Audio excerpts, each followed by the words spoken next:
అండి. నమస్తే. నమస్తే. ఏపీలో పాలిటిక్స్ గురించి ప్రత్యేకంగా చెప్పనక్కర్లేదు. ఏదో ఒక సెన్సేషన్ అవుతూనే ఉంటుంది. అయితే వైసీపీని వీడి విజయసాయి రెడ్డి గారు బయటికొచ్చి వ్యవసాయం చేసుకుంటానని సోషల్ మీడియాలో పోస్టులు పెట్టడం కూడా జరిగింది. ఇప్పుడు ప్రత్యేక పార్టీని పెడతాను అని చెప్పి ప్రెస్ మీట్‌లలో చెప్పడం జరుగుతుంది.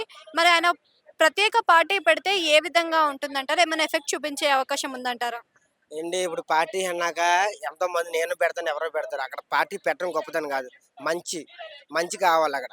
మంచి అంటే ఇప్పుడు ఎక్కడో ఇప్పుడు వైఎస్ఆర్ పార్టీ నుంచి వచ్చేసారు. నేనేదో పార్టీ పెడతానంటే కుదరదు కదా!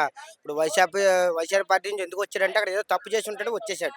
ఇప్పుడు నేను పచ్చంగా పార్టీ పెట్టుకుంటానన్నప్పుడు ఆయన ఇష్టం. పార్టీ పెట్టిన జనాలు నమ్మాలి కదా మెయిను. జనాలు నమ్మాలి. ఆడు మంచోడో, చెడ్డోడో ఎవరు తెలుసు ఇప్పుడు ఆ సొంత పార్టీయే వదిలేసింది. ఇప్పుడు వేరే వాళ్ళు నేను పార్టీ పెడతాను. నాకు జనం ఉన్నారు, 100 మంది ఉన్నారు. అదే ఇప్పుడు రూ. 100 ఇచ్చి ఒక కోట్ర మంది పెడితే అందరూ వస్తారు. నేను కూడా వెళ్తా. కానీ ఓటేయను కదా! ఓటేసేవాడు కావాలి కదా మెయిను. ఓటేసేయాలి, మంచి పనులు చేసేవాడు కావాలి. ఇప్పుడు గుర్తుపెట్టుకోండి పార్టీ అన్నాక ఏపీలో జనసేన, వైఎస్ఆర్, టీడీపీ ఈ మూడే తన్నుకుండి.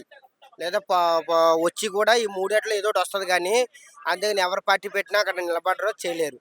ఆ దమ్ము కూడా ఎవరికీ ఉండదు. ఈళ్ళ ముగ్గురికి తప్ప.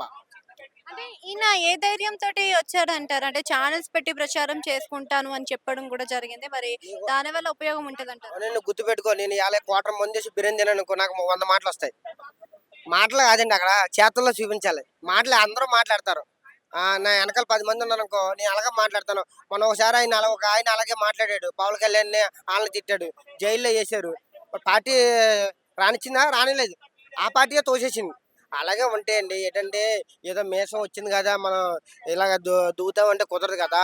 అక్కడ జనాలు నమ్మాలి. ఆళ్ళు సొంతోళ్ళని నమ్ముతారో లేదో తెలీదు కదా! పార్టీ పెట్టేసిన మాత్రాన డబ్బుంది. దోచిన డబ్బుంది కాబట్టి పార్టీ పెడతా అన్నాడు. దోచిన డబ్బు లేకపోతే పార్టీ పెడతాడా? పెట్టరు కదా! ఏదో అలాగా ఏదో ఎవరిష్టం వచ్చినా ఆళ్ళు మాట్లాడుకుంటా ఉంటారు గానీ, అయన్నీ కుదరదు గానీ, ఎవరొచ్చినా ఎవరు పోయినా ఉండేది ఆళ్ళే. అది. ఎవరంటే ఏం చెప్పలేండి. మంచి పనులు చేస్తున్నప్పుడు పవన్ కళ్యాణ్ రావచ్చు, చంద్రబాబు రావచ్చు, లేదా నెక్స్ట్ జగన్ రావచ్చు చెప్పలేం. కానీ జనాలు ఎవరు నమ్ముతారో ఆళ్ళే. ఎవరికైతే మంచి పనులు చేస్తున్నారో ఆళ్ళే వస్తారు.